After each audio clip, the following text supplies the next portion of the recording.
Iran has the fourth largest proven oil reserves on Earth. It sits atop one of the largest natural gas fields in the world, the South Pars Field, which it shares with Qatar. In 1979, $1 bought approximately 70 Iranian rials. Today, $1 buys more than 1.5 million rials. The rial has lost, in practical terms, more than 99% of its value in 46 years. Next door, Qatar, with comparable energy reserves, a fraction of Iran's population, and no particularly sophisticated pre-oil economy, has a currency that has been pegged to the US dollar at virtually the same rate since 1975. Its GDP per capita is among the highest on Earth. Its citizens pay no income tax. Its sovereign wealth fund holds $500 billion in global assets. Same resource, same region, opposite outcomes. The difference is not the oil. The difference is everything that surrounds the oil, the institutions, the geopolitical choices, the relationship with the dollar system, and the consequences of being systematically excluded from it. Welcome to Macro Atlas. This is the economic biography of Iran, a country whose story is not about Islam or revolution or nuclear weapons.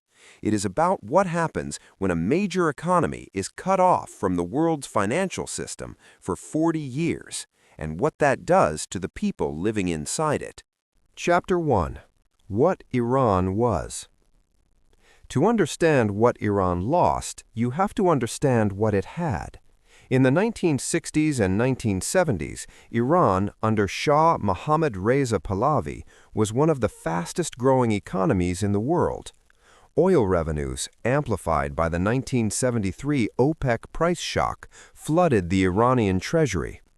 The Shah's White Revolution, a modernization program that included land reform, industrialization, and the expansion of education and women's rights, transformed large parts of Iranian society within a single generation.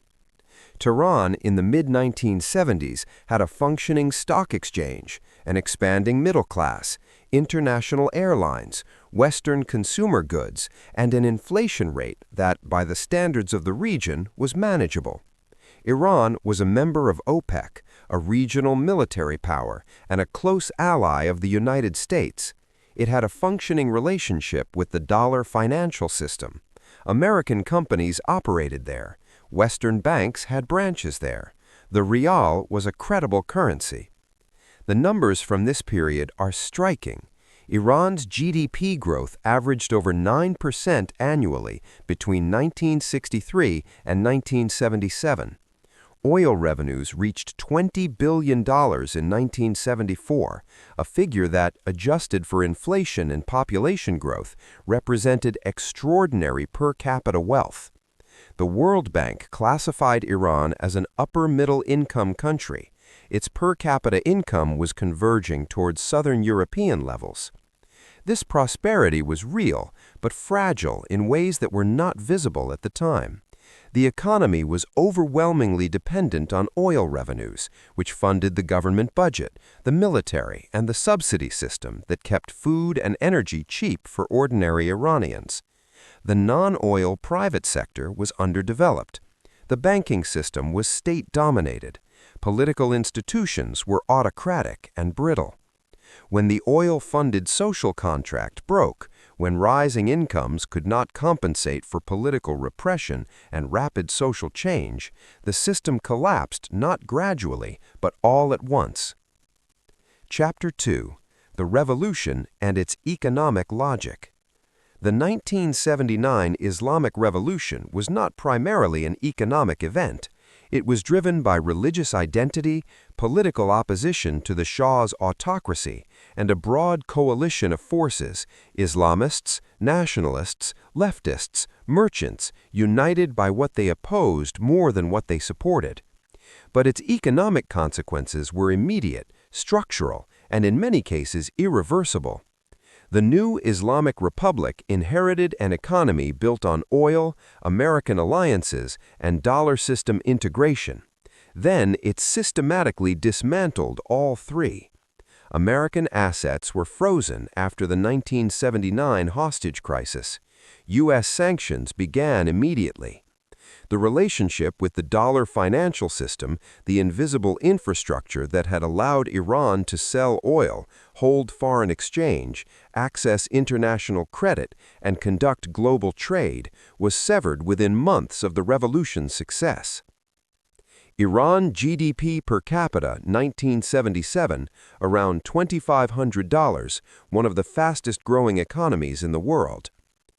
Iran GDP per capita 2024, around $4,500 nominal, but around $5,000 at peak in 2012, then collapsed. Rial exchange rate 1979, around 70 rials to 1 USD. Rial exchange rate 2026, around 1,500,000 rials to 1 USD.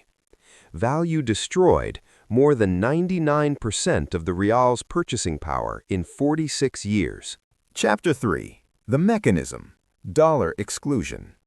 If you watched episode 6b of this series, the petrodollar episode, you already understand the mechanism. If you did not, here's the essential context. The global financial system runs on U.S. dollars. Oil is priced in dollars. International trade is settled in dollars. When a country sells oil, it receives dollars. Those dollars are held as reserves, used to buy imports, and managed by the central bank to stabilize the currency. The dollar is not just America's currency. It is the infrastructure of global commerce. When the United States imposes financial sanctions on a country, it is not simply adding a tax or a tariff. It is cutting that country off from the infrastructure. Sanctioned entities cannot use the SWIFT financial messaging system to conduct international transactions. They cannot hold correspondent accounts at American banks, which are required for dollar clearing. They cannot access the U.S. financial system in any form, and because the U.S. financial system is the backbone of the global system, this means they cannot easily participate in global trade at all. For Iran, this exclusion has been progressive and cumulative. The initial sanctions, after 1979, targeted specific sectors. The 2012 sanctions, imposed over the nuclear program, disconnected Iranian banks from SWIFT entirely, causing the rial to lose half its value in a matter of months. The 2018 sanctions, when the Trump administration withdrew from the JCPOA nuclear deal, reimposed comprehensive measures that had been partially lifted. Oil revenues, which had recovered to $51 billion in 2018, collapsed to $5 billion in 2020. The mechanism through which sanctions destroy a currency is straightforward once you understand the petrodollar system. Iran sells oil. Iran needs to receive payment in a form it can use. With dollar transactions blocked, Iran is forced to accept payment in Chinese yuan, Indian rupees, barter arrangements, or through complex shadow networks involving third-country intermediaries. These arrangements are less efficient, more expensive, and generate less usable foreign exchange. Less foreign exchange means the central bank has less capacity to defend the rial. The rial depreciates. Imports become more expensive in rial terms. Inflation rises. Repeat. Chapter 4. The printing press completes the circle. Sanctions alone would cause serious economic damage, but Iran's government has compounded the damage through a response that will be familiar to anyone who watched the Weimar episode. Facing reduced oil revenues and a contracting economy, the Iranian government has responded by expanding the money supply, printing money, to fund the government deficit. The result is a compound crisis. Sanctions reduce the supply of foreign currency, weakening the rial from outside. Government money printing expands the domestic money supply, weakening the rial from inside. The two forces reinforce each other in a feedback loop that Iran's central bank, operating without access to the international tools that normally allow central banks to defend their currency, has limited capacity to break. Iran is experiencing a Weimar-style monetary collapse in slow motion, caused not by a single catastrophic event, but by 40 years of accumulated exclusion from the dollar system combined with domestic fiscal mismanagement. The mechanics are identical. The timeline is simply longer. Rial value, 2016, after JCPOA sanctions relief, 34,000 rials to $1. Brief recovery. Rial value, 2018, after U.S. withdraws from the JCPOA nuclear deal, 270,000 rials to $1. Rial value, 2022, 430,000 rials to $1. Rial value, March 2025, 1 million rials to $1, psychological milestone. Rial value, December 2025, 1,750,000 rials to $1, record low. Annual inflation 2025, IMF estimate, 43%, fourth highest in the world. Chapter 5. The Human Cost. The exchange rate is not an abstraction for the 93 million Iranians who live inside it. When the rial loses half its value in a year, every Iranian whose income is denominated in rials, which is almost everyone, has seen their real purchasing power halved.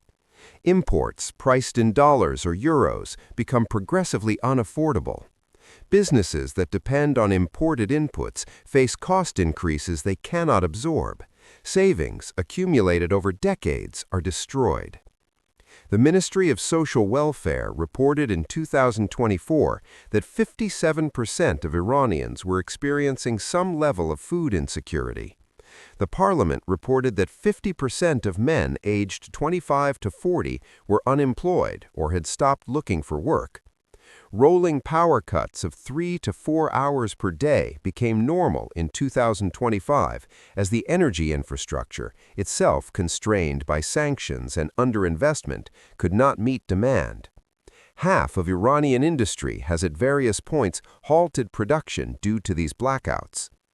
The currency collapse has created a specific and bitter inequality. Iranians with access to foreign currency, through relatives abroad, through dollar-denominated assets, through connections to the shadow economy, have seen their wealth in rial terms multiply automatically as the exchange rate moved. Iranians with rial savings, government pensions, or fixed salaries have been destroyed. The pattern mirrors the Weimar middle class, the people who followed the rules, saved in the national currency, and trusted the institutions, lost everything. The people with hard assets or foreign currency connections gained. Iranians have responded by fleeing the rial in every way available to them. Gold coin prices have reached historic highs as households convert savings to hard assets. Cryptocurrency adoption has been among the highest in the world as Iranians seek stores of value outside the banking system. The government, recognizing the problem, banned cryptocurrency exchange platforms in December 2024, a measure that, like most currency controls, accelerated the panic it was designed to prevent. Chapter 6. The Iran-Qatar Comparison Revisited.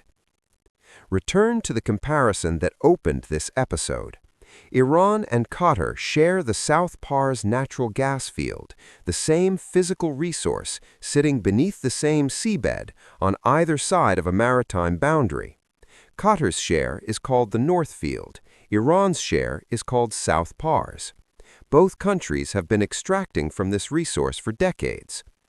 Qatar's GDP per capita, approximately $85,000. Iran's GDP per capita, approximately $4,500. The difference, roughly 20 times, is not explained by the size of the resource, or the skill of the workforce, or the intelligence of the population. It is explained almost entirely by geopolitical alignment and institutional design.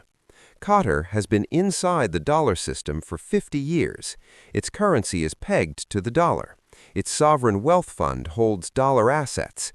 Its LNG exports are priced and settled in dollars. Iran has been excluded from that system for 46 years.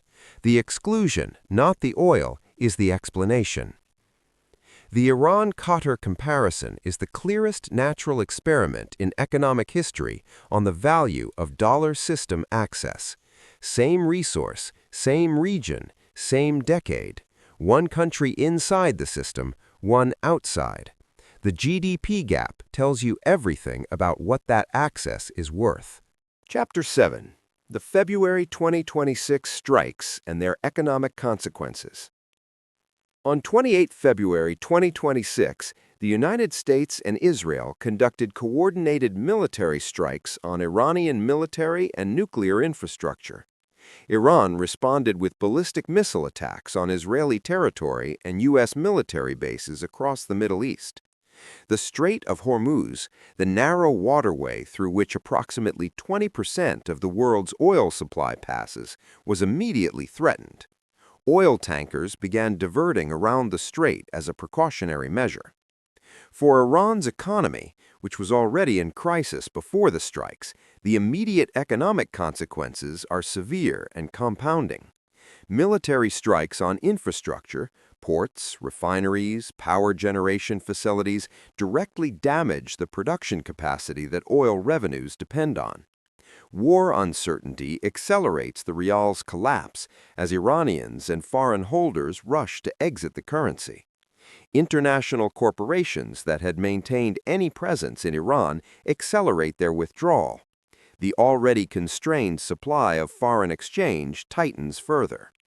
The Strait of Hormuz connection is where Iran's crisis directly affects every viewer of this video. The strait, 33 kilometers wide at its narrowest point, is the only sea route out of the Persian Gulf. Saudi Arabia, Kuwait, Iraq, the UAE, Bahrain, every Gulf oil producer ships through it. Iran has periodically threatened to close the strait as a geopolitical lever. If that threat were executed, even partially, even temporarily, global oil prices would spike immediately. Inflationary pressure would build in every oil-importing economy, and the interconnection between Iranian geopolitics and your personal cost of living would become undeniable. For Iran itself, closing the strait would be a weapon of last resort, one that would hurt Iran as much as its adversaries, since Iranian oil exports also depend on Hormuz access. The threat is real, but its execution would represent an escalation that transforms a bilateral conflict into a global economic crisis. That threshold has not been crossed as of this recording, but the proximity to it and the economic desperation that underlies Iranian decision-making makes it a risk that markets are already pricing. Chapter 8. Sanctions Weaponization and Its Global Lesson. The Iran story is not only about Iran. For every country watching from the outside, and many are watching very carefully, Iran is a 46-year case study in what dollar exclusion actually means in practice. China has observed this. Russia, subjected to far more severe sanctions since 2022 than it had previously experienced, has observed this. Saudi Arabia, which in 2023 signaled openness to pricing some oil in yuan, has observed this. The lesson being drawn is not that the dollar system is unjust, though many draw that conclusion. The lesson being drawn is that reliance on the dollar system is a strategic vulnerability. A country that holds its reserves in dollars, prices its exports in dollars, and conducts its international transactions through dollar clearing infrastructure has handed the United States a lever of coercive power over its economy. Iran is the demonstration of what that lever looks like when it is used at maximum pressure for maximum duration. Chapter 9. The Verdict. The Iranian economy is not a mystery. It is a case study, precise, well-documented, and deeply instructive in the relationship between geopolitical alignment, institutional design, and economic outcomes. Iran had the resources. It had a population that, given the evidence of the 1960s and 1970s, was capable of building a sophisticated modern economy. What it lost in 1979 was not the oil. What it lost was the institutional and financial architecture that connects resource wealth to human prosperity. The relationship with the dollar system, the access to international capital markets, the ability to conduct global trade without friction, the credibility that allows a currency to hold its value.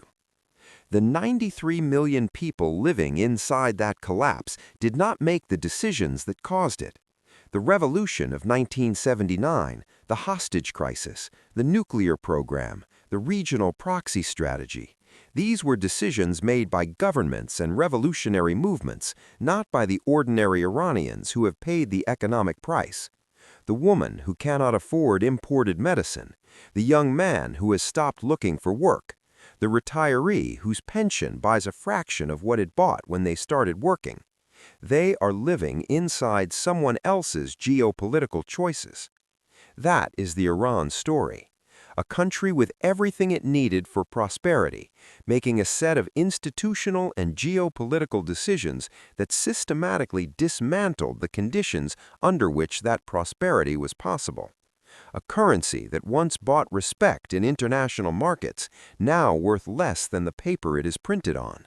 A natural experiment run over 46 years in the cost of dollar exclusion. And now, a war, whose economic consequences will fall, as they always do, most heavily on the people who had the least say in starting it.